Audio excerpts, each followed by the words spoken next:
is the inverse of multiplying, so really easy problem.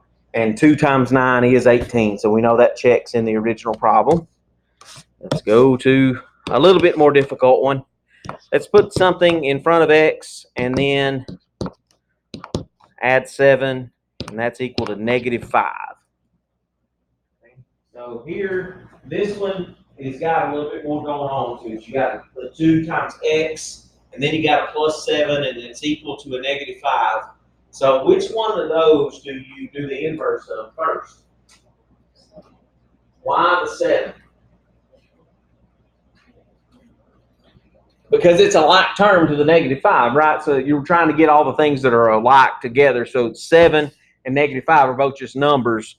So we want to get those together. So subtracting 7 gets us 2x is equal to -12. One more step. What step is that?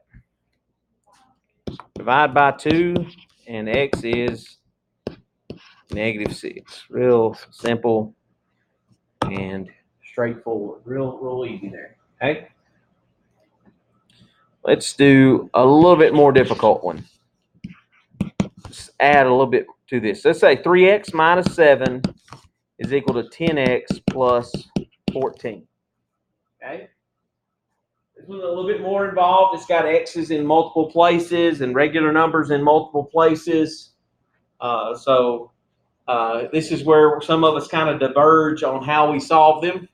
But what would be a legal mathematical strategy for solving this for a first step? All right, so putting like terms together. What like terms do you want to put together? 3x and the 10. So which one do you want to move, the 10 or the 3x? 3x sounds like a good one to move. So what kind of 3x is this? It's positive, so to get rid of it, we're going to subtract 3x. Got to be careful when you're doing that. It is a positive 3x, so to get rid of that, we're going to subtract 3x. Be careful about your signs there. And then that cancels out the 3x's on the left side, giving us -7 is equal to 7x plus 14. Another place to be real careful at here is this is a -7, it's a -7. That sign keeps with it. Don't drop the sign. That's an easy mistake to make. And we'll definitely change our answer if we did that mistake. So what's the next step? Moving the 14 to get the other like terms together. Great idea. That's going to give us 7x on the right side, and -7 minus 14 is -21 on the left side. One more step. Divide both sides by 7. X is -3. Whether you write -3 equals x or x equals -3, those are the same thing. I'll take it either way.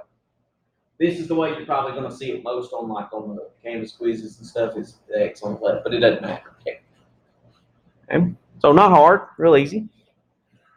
Let's do another one that's a little bit more difficult. So kind of increasing difficulty as we go here. 3 parentheses 2x minus 4 is equal to negative parentheses x plus 5 plus 7.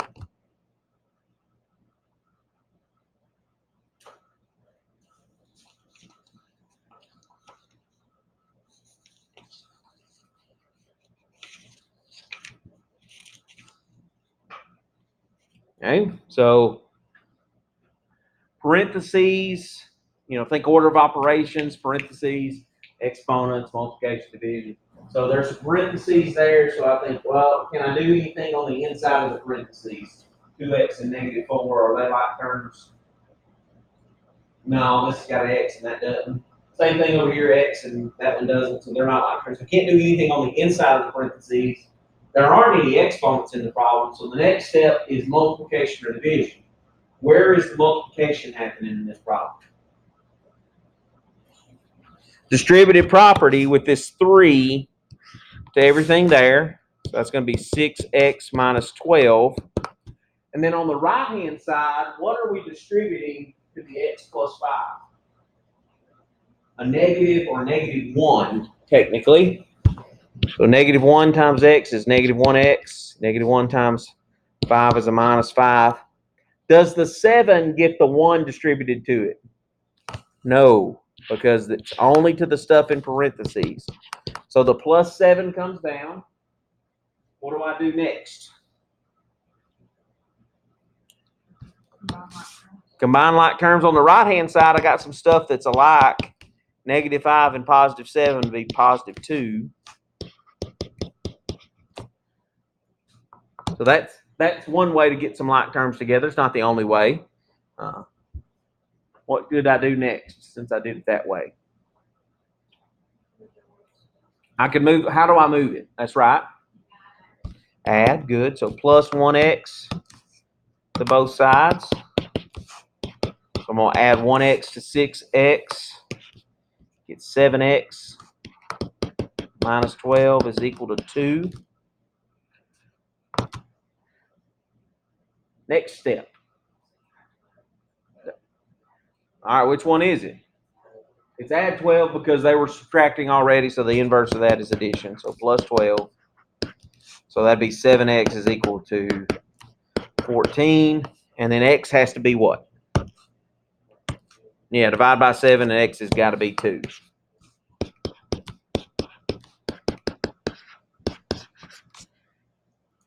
I'm okay with you doing more than one step at a time. For notes purposes, I'm doing kind of one step at a time out of that. If you can do more than one step at a time and not make mistakes, I'm okay with that. It's fine. I hope we all can get there eventually anyway. Okay, so that one, a little bit more difficult, had the parentheses and all in there. Let's get to everybody's favorite kind.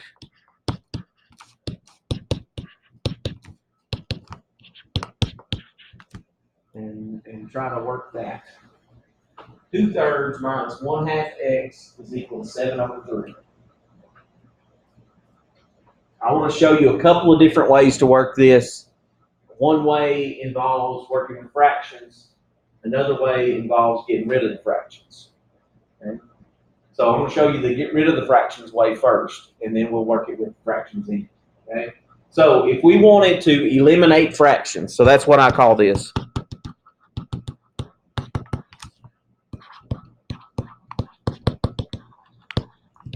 Eliminate fractions. We look at the denominators of the fractions. 2, 3, and 3. And think, what number do those go into? What number do 2 and 3 both go into? 6 would be the smallest one. Wouldn't be the only one though, right? They both go into 12, they both go into 18. But 6 is the smallest one. So if I multiply every fraction in that problem by 6, it will get rid of the fractions. If I multiply the whole problem times 6, 2/3 times 6, 2/3 times 6 is 4.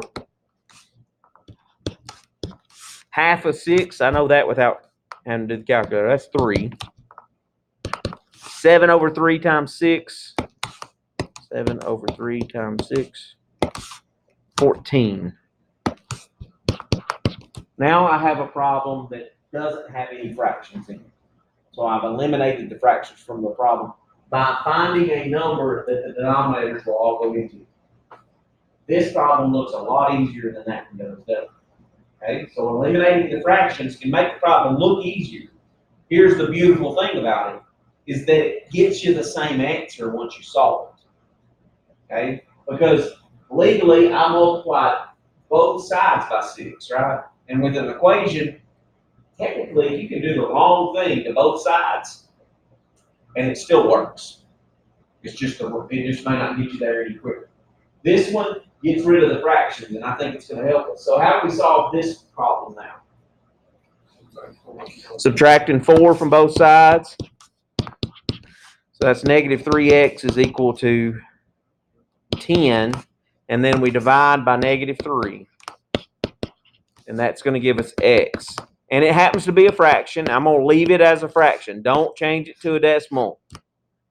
So So if you tried to do that with your calculator and you did 10 divided by -3 and it got you a decimal back, what you want to do with your graphing calculator to change that back to a fraction is hit the math button and enter twice. Math, enter, enter. Will change your decimal answer back into a fraction. And it will also reduce the fraction for you, okay, which is the nice thing. This one doesn't reduce it, so we'll leave it there. Okay, so we get -10/3 as the answer when we worked it without fractions in it. If I work it with fractions,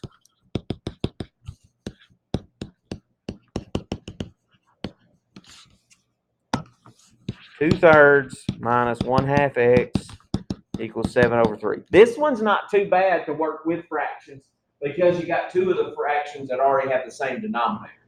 Remember, rules for adding and subtracting fractions are that you got to have the denominator the same if you're going to add or subtract. You don't have to do that if you're going to divide or multiply, but only if you add or subtract. So I'm subtracting 2/3. (1/2 x is equal to 5/3.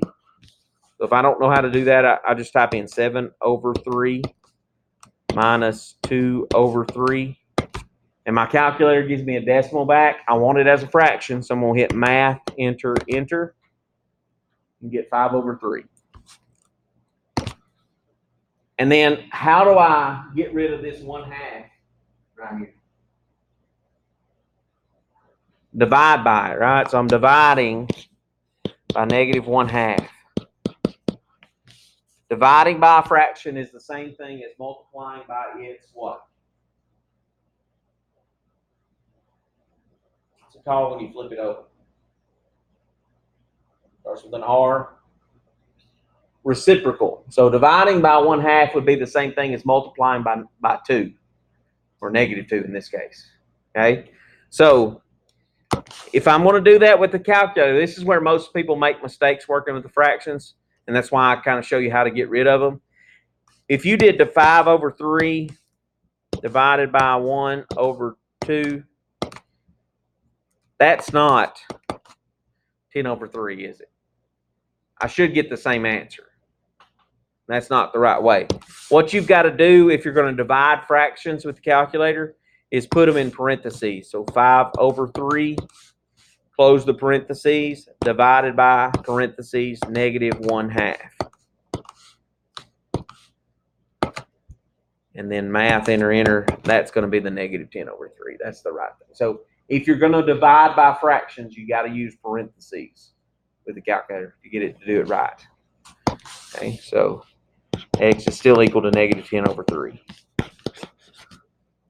1, 2, 3 steps. 1, 2 steps. So to get rid of the fractions adds a step to the problem, but it makes it a much easier problem to do. So I think it may be worth it when we get fractions and problems to try to do it that way. Let's do another one. Example G, 2/5 x 2/5x plus 4/5 minus 1/3x is equal to 7/8. Ooh, lots of stuff in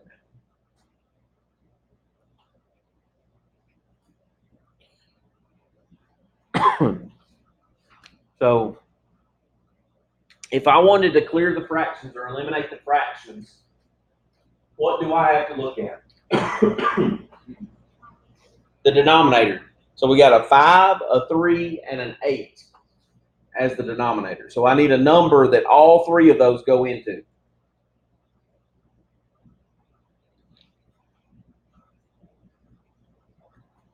You might know one of them.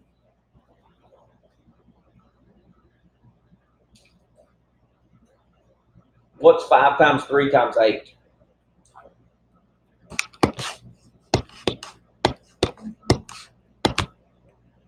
All of those numbers go into 120. Is that the smallest one? I don't know, but it really doesn't matter. Okay? Because when I'm eliminating fractions, I'm not really overly concerned about least common denominator. I'm just worried about getting a common denominator. So if I multiply everybody in this problem by 120, whole problem times 120, That's going to get rid of the fractions for me. So I'm going to take 120 times 2/5. Get 48. So that's 48x. 120 times 4/5. 96.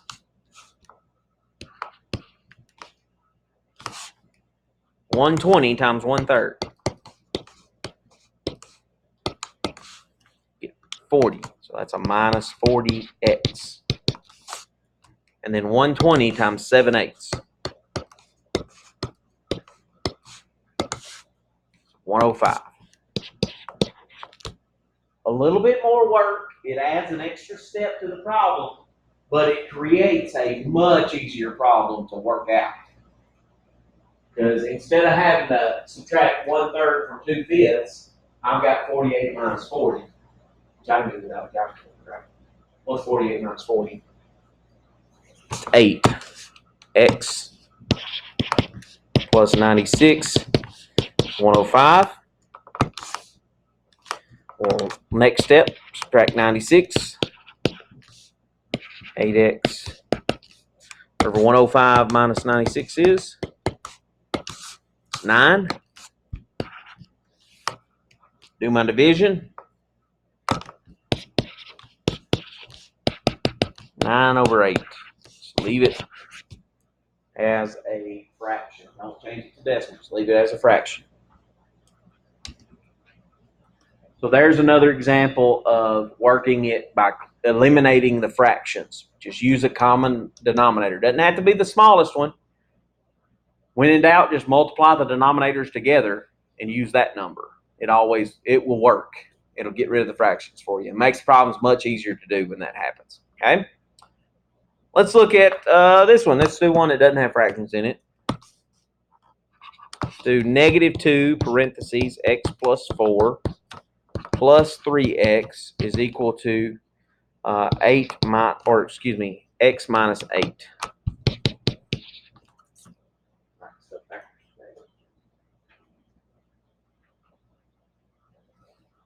What would our first step to this problem be? Yeah, distribute the -2 times the x plus 4. That's going to give me -2x minus 8 plus 3x is x minus 8. Now what? Combine the like terms. So I got a -2x and a positive 3x. Together is, try again, -2 and positive 3. It's 1x. And then a minus 8. Wait a minute. I got x minus 8 is equal to x minus 8. That's the same thing on both sides, right? If I were to try to get the like terms together and get the x's together, what would happen to them? They'd cancel each other out. So I've got the same thing on each side. What that is called is an identity. That's what it's called. Means it has all real numbers as a solution. Identity, when it's identical on each side.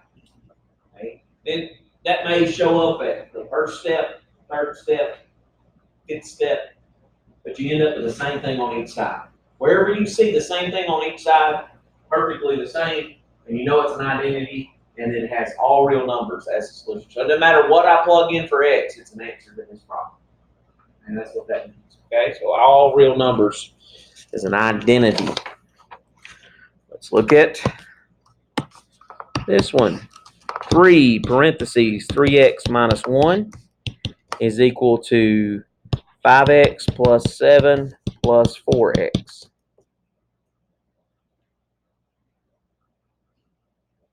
What would be a good legal first step to this problem?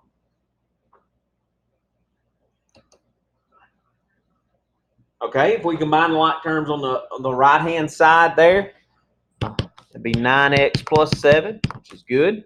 What about the left-hand side? What can we do over there? Distribute the 3, right? So that'd be 9x minus 3. Is that an identity? No. Okay, so I'm going to keep going. If I subtract this 9x from over here, what happens to the 9x's? 9x minus 9x would be no x's, right? So they cancel each other out. And we end up with negative 3 is equal to 7. Does negative 3 ever equal 7? Never. Your bank account has negative $3 in it. That ain't the same as having $7 in it. Not much difference, but there is a difference. So this is a false statement. Anytime that comes up to be a false statement, it's called a contradiction.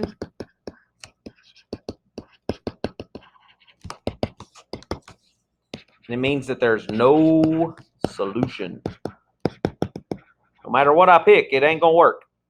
And no solution is the words for that. You could also put a circle with a slash through it or the empty set.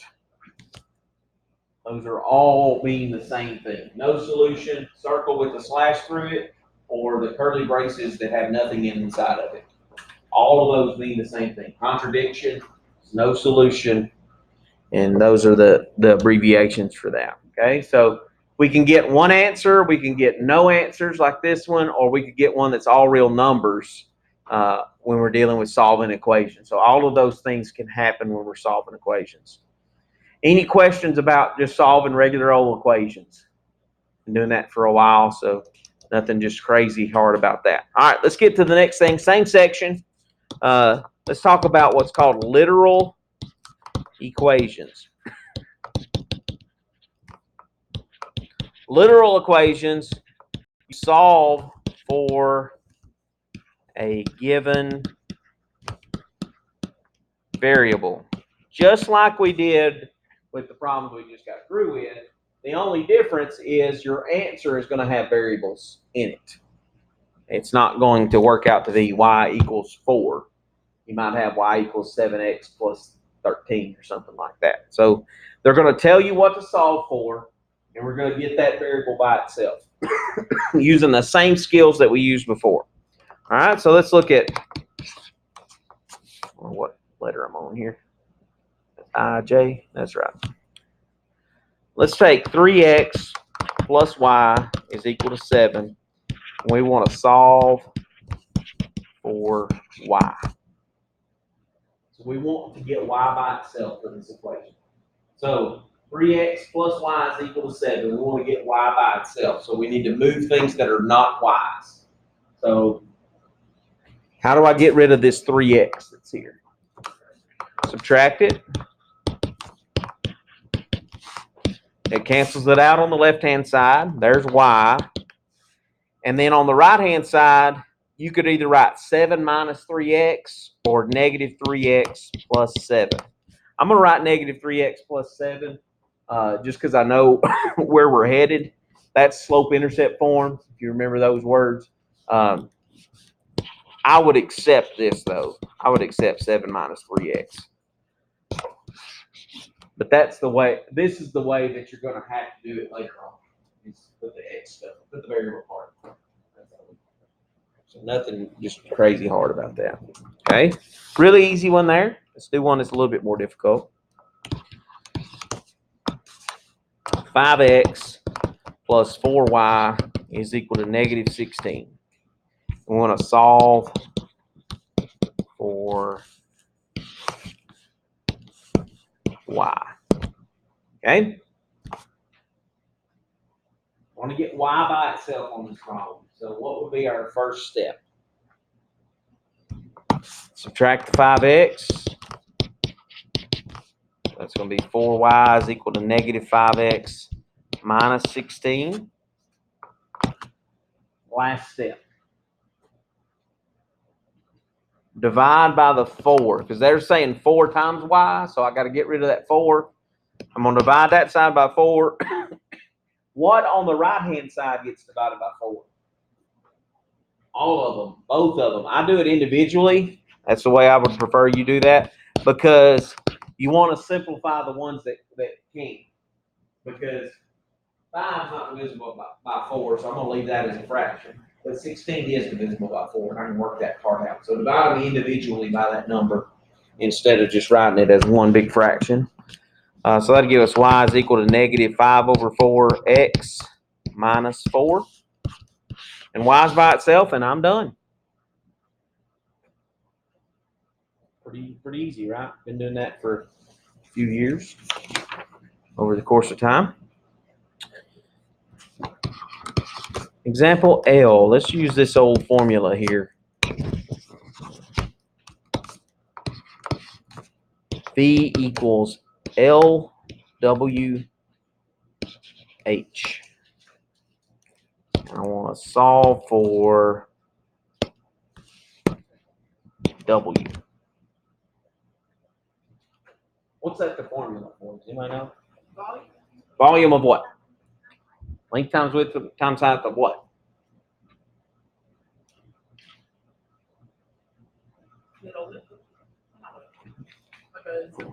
Volume is a way to measure liquids, but this would be volume of a box. Rectangular prism or a box. Length, how wide the desk is. Width, or length is this way, width is this way, height that way. We can figure the volume of this desk up here. I'm multiplying those three together. So if we're going to solve that for W, how do I undo all this stuff over here?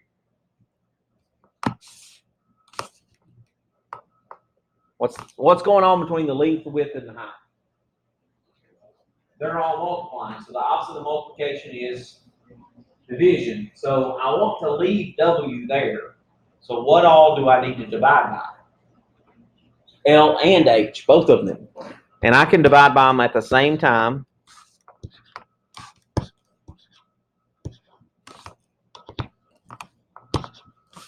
So volume divided by length times height is equal to width.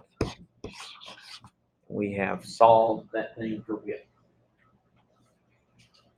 I don't know if they're going to ask you to do that at the food giant, or if they do, I don't know. I'm not sure what they got up their sleeve there.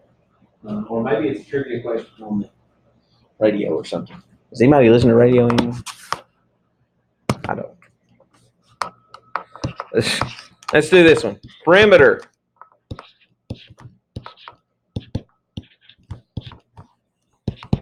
This one's a little tougher. I want to solve it for, let's do W again.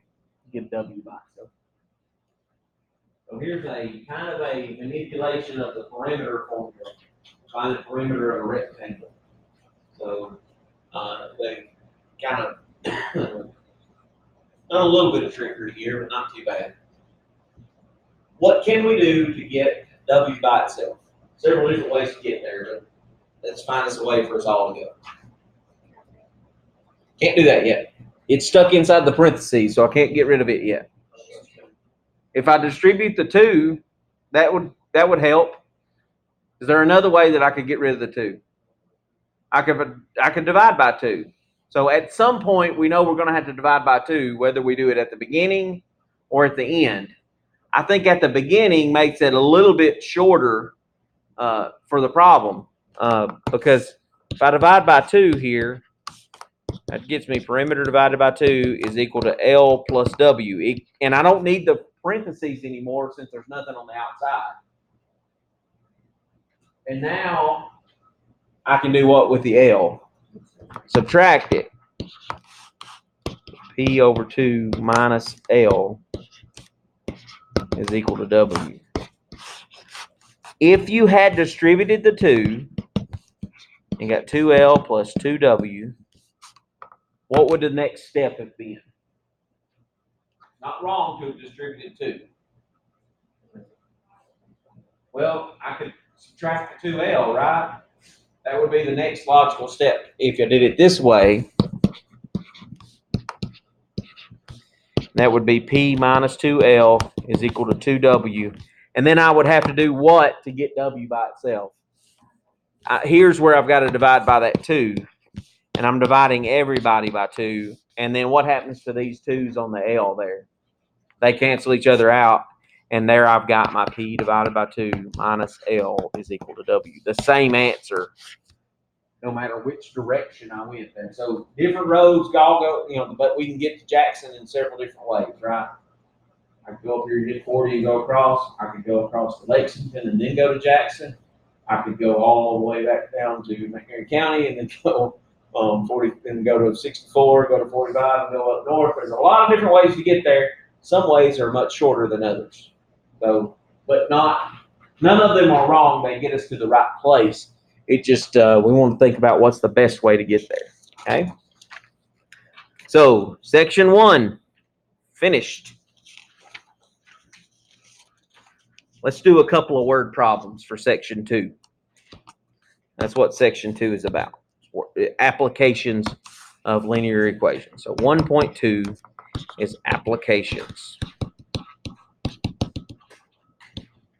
Been doing more word problems with my high school group at our high school, and they are, let's just say they're loving it in not so nice words. They're not a big fan of the word problems, but I tell them life's a word problem. Get over it. And wait till you're out of high school and you really got things to worry about. So word problems are at least they're problems. So perimeter, if they describe the situation. So application is really reading a sentence that describes the situation, and then you just build an equation out of it. And a lot of times with this easier math, we can still find the answer without writing the equation. But it is a lot better if we can write the equation for it, because it's going to help us when we go to a little bit more difficult stuff. So let's say the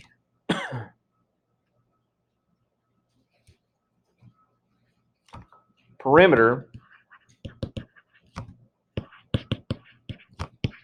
of a rectangular case is 40 inches.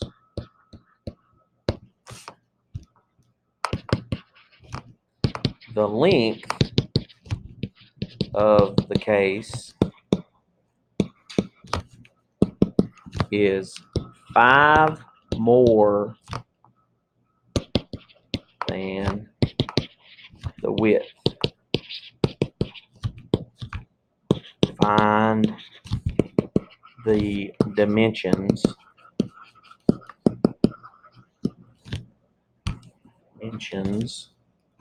of the case. So the perimeter of a rectangular case is 40 inches. The length of the case is 5 more than the width. Find the dimensions of the case. So keywords in this word problem are what?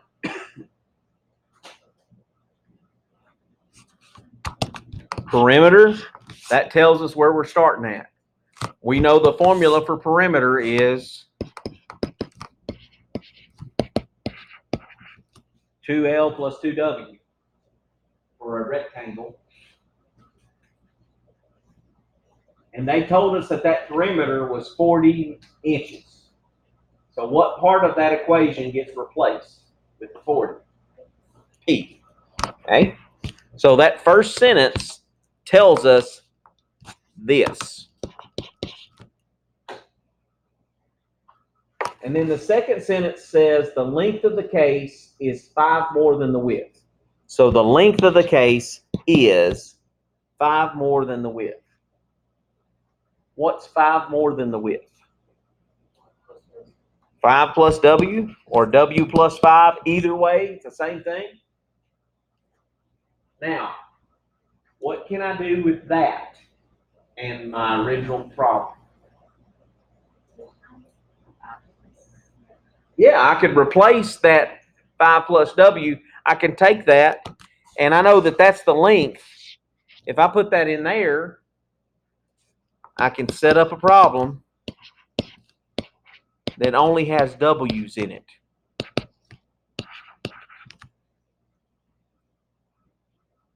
So I'm replacing. Yeah, you did good. Good job. All right. Distribute the 2. 10 plus 2W plus 2W is 40. What would be the next step?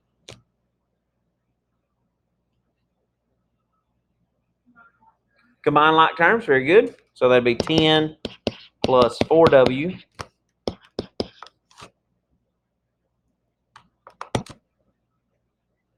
What's the next step? Yeah, get the 10 over there to get the like terms together. The 10 and the 40 are like terms. So subtract 10. It's going to be 30 is equal to 4W. One more step. Divide by 4. And since we're in the context of a word problem, does it make sense to leave that as a fraction or to turn it into a decimal? Because how much is 30 divided by 4? 7.5 watts. Inches in this case. So it makes sense. Putting that as 15 over 2 doesn't make sense, right? Because we don't. Nobody asks you, well, you know, how long is that book? Well, it's 15 over 2 inches. That doesn't make nobody says that. So 7.5 inches. Yeah, we say that. Okay. So that's the width. How do we find the length? Yeah, the length would be 5 plus 7.5, which is 12.5 inches. So the dimensions are 7.5 inches by 12.5 inch.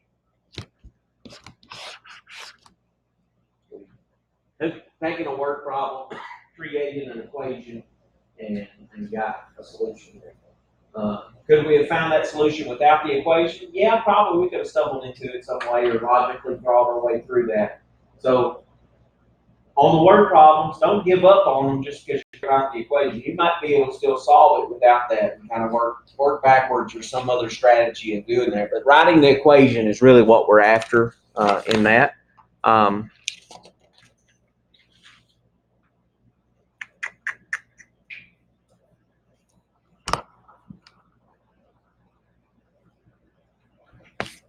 Let's look at this problem. I'm going to make one up on the fly here.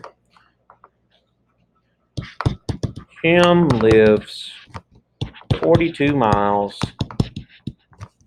from his workplace.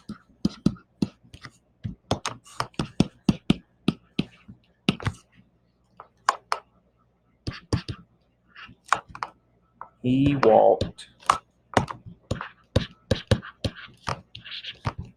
3 miles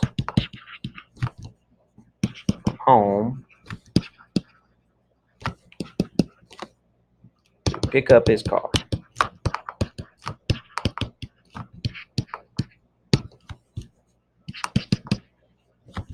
How far does he have to drive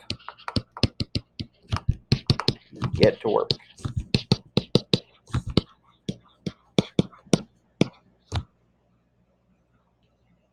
Maybe a simpler problem.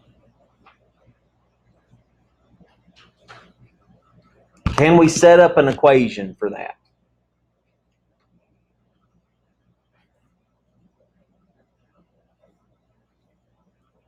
So how far is it to work total? 42 miles. So his travel to work is 42 miles. Do we know how far he's driven? No. So let's call that X. He drives X number of miles, but we know that he walks 3 miles, right? So we could do plus 3 so that the total travel distance, total means addition, right? So X plus 3 is equal to 42. So that should get us how far he's got to drive. So how do we solve that?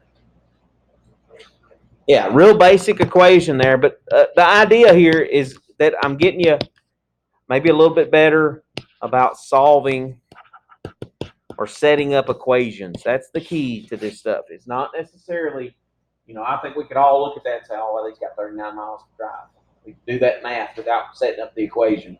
But being able to set up the equation is the main goal here. The math problems are not going to be hard. The first one was maybe a little difficult, but we could have figured it out probably without an equation. But I want you to be able to figure it out with an equation there. So be able to think about it that way. All right. Won't do a ton of word problems, but just a few. So let's move on to the next section. We are going to get out of here in plenty of time today for you to go buy Sonic and get you a milkshake on the way home or whatever it is that you need to do. All right. So this section gets us into graphing. Okay. So the first section is all about solving equations, getting answers and solutions. Second section was about applying that into word problems.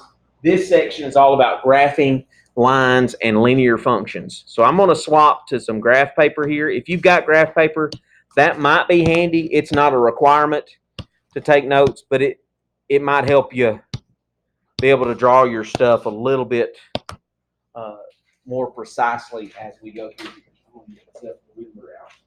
Draw straight lines. I can't draw by hand or freehand straight. Okay. So this is section, we're skipping out of chapter 1 and we're getting into chapter 2 here, linear functions. Okay, linear functions are what we're dealing with here. Linear functions are just linear equations that happen to pass the vertical line test. That's all it means. Linear functions are linear equations that pass the vertical line test. Standard form, y equals mx plus b. The m is your slope. The b is your y-intercept.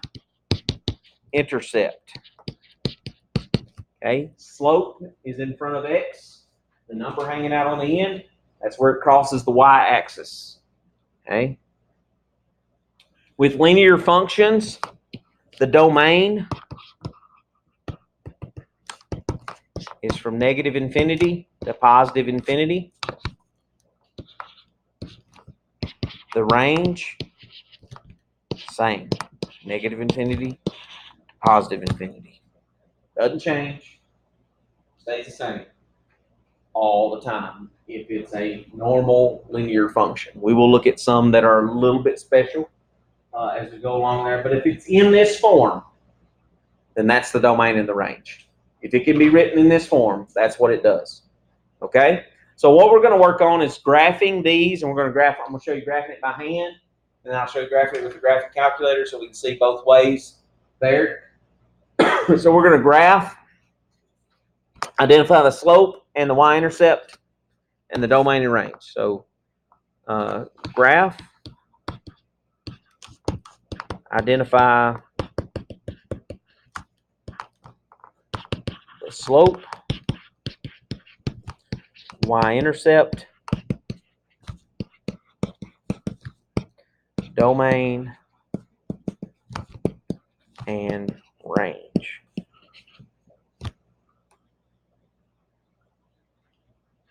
All right. First one, f of x is equal to negative 2x plus 6. Okay. So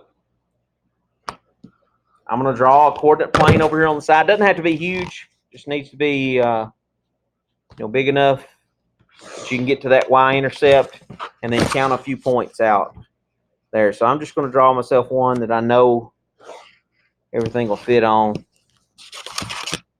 10 by 10 is always a good, 10, 8 or 10 this way, 8 or 10 that way, 8 or 10 that way. It's always a good size to go with there. 8 or 10 blocks, that is.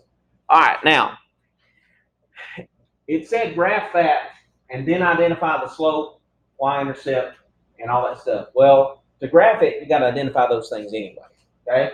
So what is the y-intercept for this problem? 6. What's the slope? Negative 2, okay?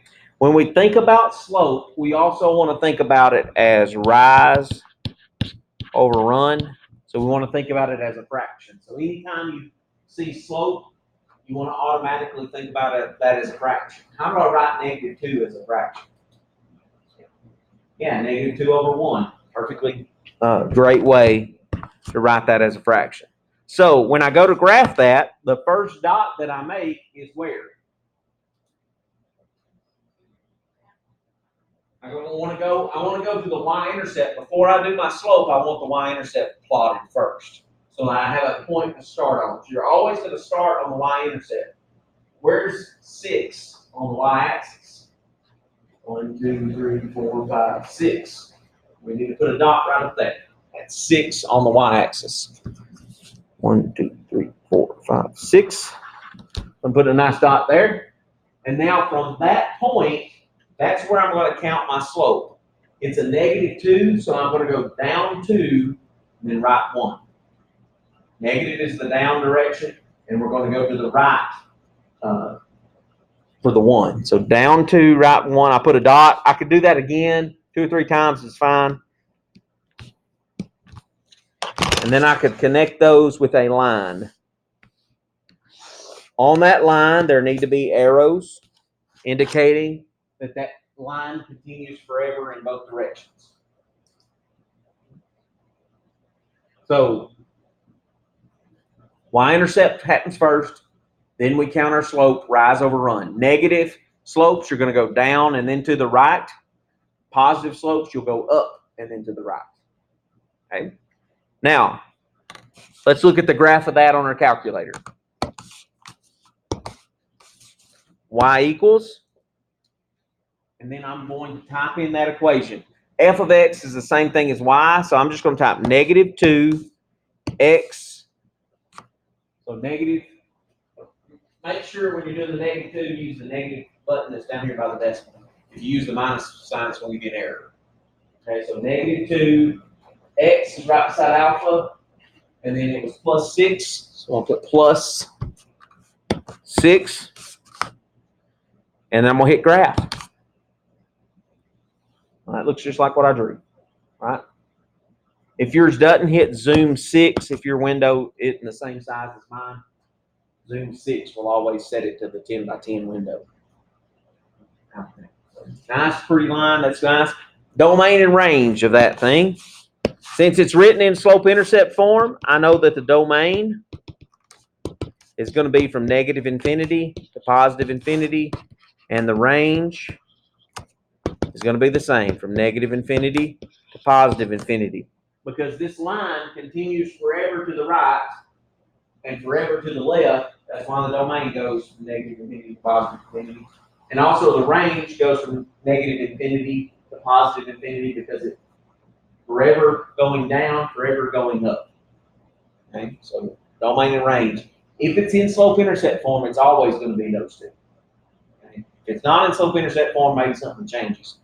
But if it's in slope-intercept form, that's always what's going on. Okay, so easy one to start off with. Example B, we're going to do the same thing. Let's use g of x is equal to +3/4 x minus 5. Well, we want to identify the slope, the y-intercept, the domain, the range. Those are the things we're asked to identify. And on the quiz or the test, I won't ask you for all of those. I'll just ask you for like one of those things. So keep that in mind. So I'm going to graph this, draw myself a little coordinate plane. Again, doesn't have to be really huge. Just enough that I know I can get to the y-intercept and I can count the slope 1 or 2 times. What is the slope of this equation? 3/4. What's the y-intercept? -5. All right, so I'm going to go, where do I go first? Y-intercept to -5. 1, 2, 3, 4, 5. And then how do I count that slope? Up 3 and over to the right or to the left? To the right. 1, 2, 3, 4. I could do that again if I wanted to. Could I also count down 3 and left 4? Why does that work? Why can I go -3 and then when I go left 4, what kind of 4 is that? Negative. What's -3 divided by -4? the negatives do what? They cancel each other out. So it's still a positive 3/4. So you can count your slope both directions if you need to. And then draw a line connecting those. Nice. Beautiful picture there. The domain of that thing would be negative infinity to positive infinity. The range of that dude would be negative infinity, positive infinity. Again, if it's written in slope-intercept form, that's going to be the case for domain and range. Always. Okay. To example C, f of x is equal to -3. And that's it. Nothing else in that problem. We're going to try to identify all of the same things: slope, y-intercept, domain and range, and graph.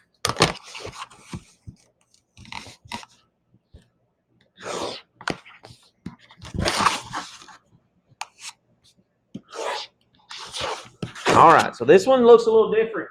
It's not in slope-intercept form. It doesn't have the mx. It's got a -3, so maybe that's the plus d part. But it doesn't have a slope. So this says that f of x or y is equal to -3, always. So where's that at on our graph? It would be right here, correct? It'd be -3 on the y-axis. Right? But where else is y -3? Well, if I pick the next value over here, it doesn't have a place to put the x, but it says y is -3 no matter what. So right there, y will be -3. If I pick a different x value, if I pick -6, it's still the same y value because it says y is always -3. So this is going to be this horizontal line at -3 on the y-axis. Looks like that. The slope of that line is 0. Yeah. Horizontal lines have 0 slope.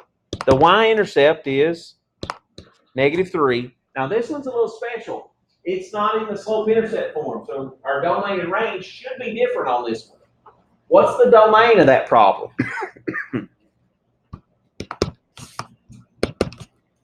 Look at the graph. Here's the graph of the line. Domain, remember, goes left and right. Left and right for you. Yeah, because the arrow keeps going this way, that's the negative infinity part, and it keeps going this way, so that's the positive infinity part. So the domain stayed negative infinity to positive infinity. The range, though, what's the range? Just -3. And let's put it in a bracket. That -3. Bracket. Nice and easy. Exceptional problem, but not incredibly difficult.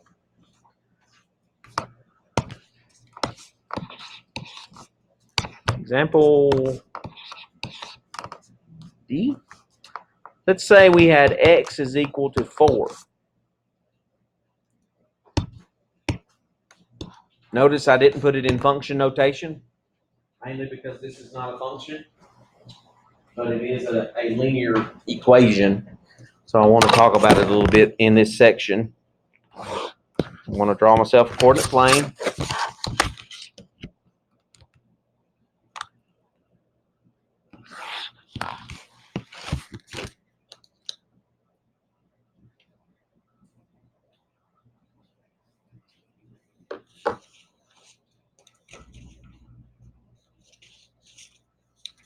All right, it says x is equal to 4, always. Where's that at? So on the right over here, right there. Okay, x is equal to 4. Well, that's where y is 0. Well, what about where y is like -3? What would x be? It says it's 4. So that'd be right here, right? What about when y is 2? It says x is 4. So this is going to be this vertical line. So if it's x equals a number, it's vertical. And that would definitely fail the vertical line test. So it's not a function, but it's still a linear equation. The y-intercept for that, is there one? Does it ever cross the y-axis? No, so there's not a y-intercept. This one doesn't even have one, so I'm just going to write none. It does have a slope. Horizontal lines have 0 slope. And then vertical lines have what's called undefined slope. Undefined slope.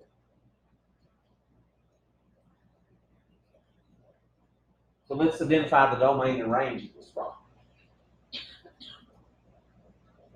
What's the domain? Just 4, right? Because that's the only x value that's being used. What's the range? Yeah, negative infinity to infinity. Because the line keeps going forever up and down, right? So it's going to go to negative infinity eventually, positive infinity up that way. Okay? So not too bad. So we've had 2 exceptional ones there to begin with. That were, one was a function, one's not a function. Let's look at some problems that are not in the correct form for us to graph. For example, we want to graph, do all of the same things. Graph, identify the slope, y-intercept, domain,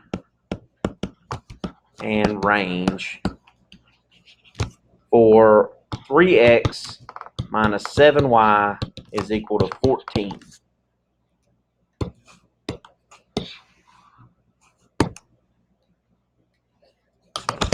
I want to do all of the same things there, but I have a problem that is not in slope-intercept form or function notation, but that's okay. I can still do it. But what do I need to solve for in order to get this thing correct? If I get y by itself, that'll be like function notation. It'll be like the thing we started off with. So my goal is to get the problem to look like y equals mx plus b, because that makes it super easy to identify the slope and the y-intercept. So we get it in that form, we'll get y by itself, we'll have the slope and the y-intercept just sitting right there for us to use. So what do I do to solve this equation and get y by itself? Subtract 3x. So that's negative 7y is equal to negative 3x plus 14. And this is where I was talking about putting the x part in the front. Going to get you ready for the next thing that we're going to do. So what's next? Divide by the negative 7. So when I divide by negative 7, that gives me y is equal to what? What happens to the negatives on the negative 3 over negative 7? They cancel out. I'm going to relieve that as a fraction. So every time you got a slope, you want your slope to be a fraction. You want to think about it that way. Don't change it to a decimal. Okay? Leave it as a fraction. And then what's positive 14 divided by negative 7? Negative 2. All right, so move this stuff out of the way here. What's the slope of that problem? 3/7. The y-intercept. All right, so let's graph it then. So I go to negative 2, put my dot, and then what? Up 3, which way over? Right 7. 1, 2, 3, 4, 5, 6, 7. Boom. Squeaky pencil. A girl that sits in my class, she the first 2 weeks of school, she had a squeaky pencil. She sat. I teach kind of like right here. She sat right there. Everything she wrote was the whole time. Quite annoying, but We all just laughed. Not at her, but with her. That's the kind of pencil she had, and she liked it, so she kept using it. What's the domain of that sucker? Negative infinity to positive infinity. What's the range? Same thing. Why do we know that it's that? It was written in slope-intercept form, and we can see the graph doing that too. That it goes down forever, up forever. That's the range. That it goes all the way to the left, all the way to the right. That's the domain of that. So really easy thing there. Let's do one more of those, and then we'll move on to the last couple of things here. All right. Example F. I like this one. Doing all of that same stuff for 10x plus 30y is equal to 0. We want to identify all of those same things with this problem. Slope, y-intercept, domain, range. All of those same pieces. So what do I need to do first? Minus the 10x, because we're trying to get what by itself? Y. So minus 10x, minus 10x, 30y is equal to negative 10x. One more step. Divide by 30. Why did I not put anything after the minus 10x? Because technically it's adding 0. That might come up. So there's our equation. Y equals negative 1/3 of x. E. What's the slope? That's the y. Okay, she said, okay, no, that's the y-intercept. The y-intercept is 0. Good job. The slope is negative 1/3. So there's nothing out here that's technically like a plus 0 out there. There's nothing out there. Okay. Now we can graph that. I don't need much here. Where we start at? 0. So the origin, another name for that point. Go which way? Down 1, right 3. If I went up 1, which direction would I have to go? Left 3. And then there's my line. That's beautiful. Straight lines are great. And then what's the domain? Same old one that we've been dealing with there. Range is the same. Because it was in slope-intercept form. Remember, if it's in slope-intercept form, domain and range are going to be those every time. It's the exceptional ones that it changes on, the ones that have y equals a number or x equals a number. Okay? Last thing in the section, last thing of the night, is calculating slope from points. Okay? So we're going to calculate slope from points. Slope is change in y over change in x. A lot of college level textbooks will use the symbol delta y over delta x. Just a triangle, just Greek letter delta. In math means change.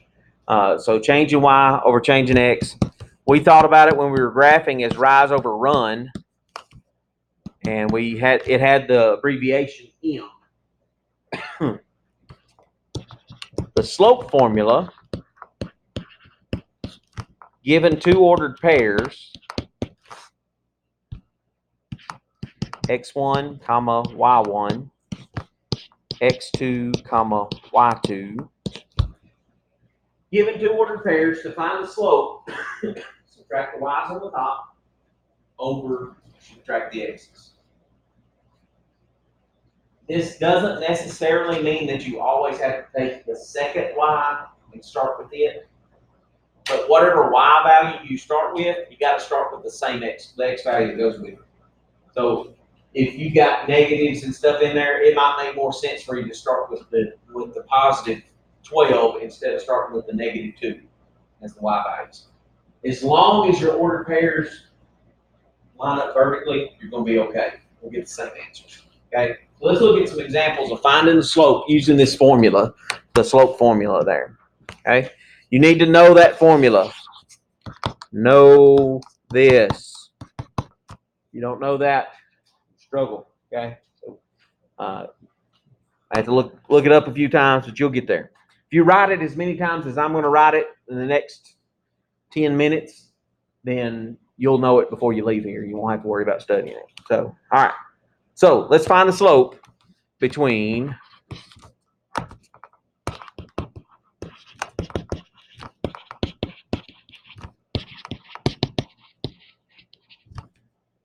-4, 8, and 2, -3. That's our two ordered pair. This is x1, y1. This is x2, y2. Okay? Just two ordered pairs. Okay? The slope formula says to take the y's and subtract them. y2 minus y1 over x2 minus x1. So I'm going to take the y values and subtract them. To me, it doesn't make sense to start with -3. I'm going to start with 8. 8 minus -3. Since I started with 8, what x value do I have to start with? The -4. Okay? So whatever y value you start with, you got to start with that x value.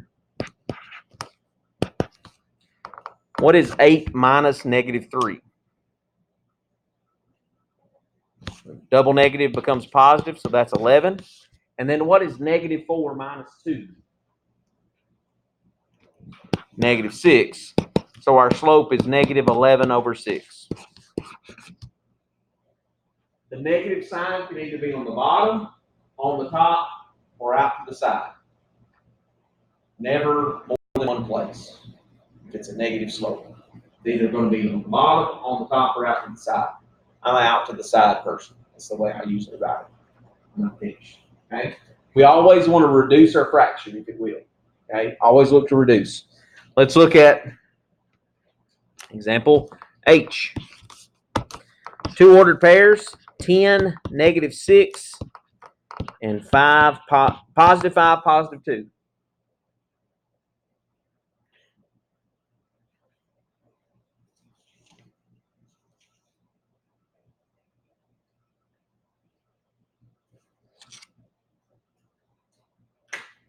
How do we set it up? All right, so we'll take our y's and subtract them. So we could do 2 minus -6 or 5 minus 10. If you did -6 minus 2, that's okay, but that means you got to do 10 minus 5 on the bottom. Okay. That'd be 8 over -5, -8 over 5. Do not change slope to a mixed number. I don't care what your calculator does. Slopes are never mixed numbers. Always fractions, or in special cases, decimals, but never a mixed number. Okay. Do this one. 5, -3, 2, -3. What's up with this one? Slope formula, y2 minus y1, x2 minus x1, -3 minus -3, 5 minus 2. What's -3 minus -3? 0. 5 minus 2 is 3. What is 0 divided by 3? 0. Nothing else to that, right? What's a line with a slope of 0 look like? If I were to graph it. We'll go back to a horizontal line. 0 slope is horizontal. 0 slope is horizontal. You rise 0 and run a bunch. Okay.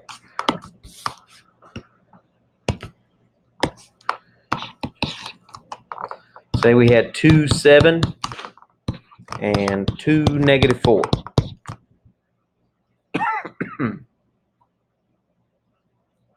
Slope formula, y2 minus y1 over x2 minus x1. Plug in the stuff. 7 minus -4 over 2 minus 2. What's 2 minus 2 on the bottom? 0. 7 minus -4 would be 11. Can I divide by 0? No. So that's undefined. What's the line that's undefined? What's it look like? Vertical line. Okay, so the x values are the same. You know it's going to be an undefined slope. If the y values are the same, you know it's going to be a 0 slope. One more here. Let's say we had 6, -8, and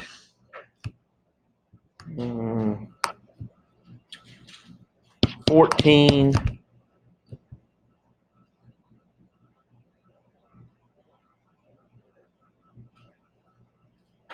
26. Good numbers. Slope of the line between those 2 points.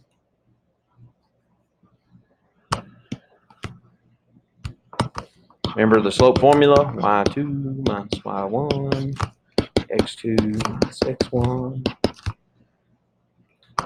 What goes where? 26 minus -8. Be careful. And then on the bottom, since we started with 26, what x value do I have to start with? 14 minus 6. So 26 minus -8.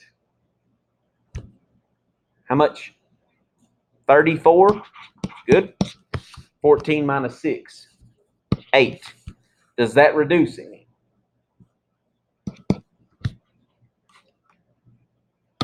Both of them divisible by 2. When in doubt, do 34 divided by 8 and then hit math, enter, and it'll reduce that fraction for you. 17 over 4 is the slope. So always want to reduce your fractions. Anytime you got a fraction in any kind of problem, but especially in slope, you want to reduce that fraction as far as it'll go. Okay?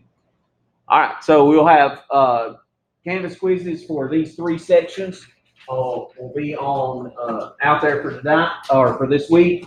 Next week we'll come in. We will have labs at the beginning, and then we'll do the other linear stuff that we're going to do, and that'll be 2 sections worth of things on next Monday. So if you got any questions, email me. The suggested problems for section 1-1, 1 through 41, 49 through 65, 1-2, 1 through 25, and then 2-4, which is the last thing, 1 through 61.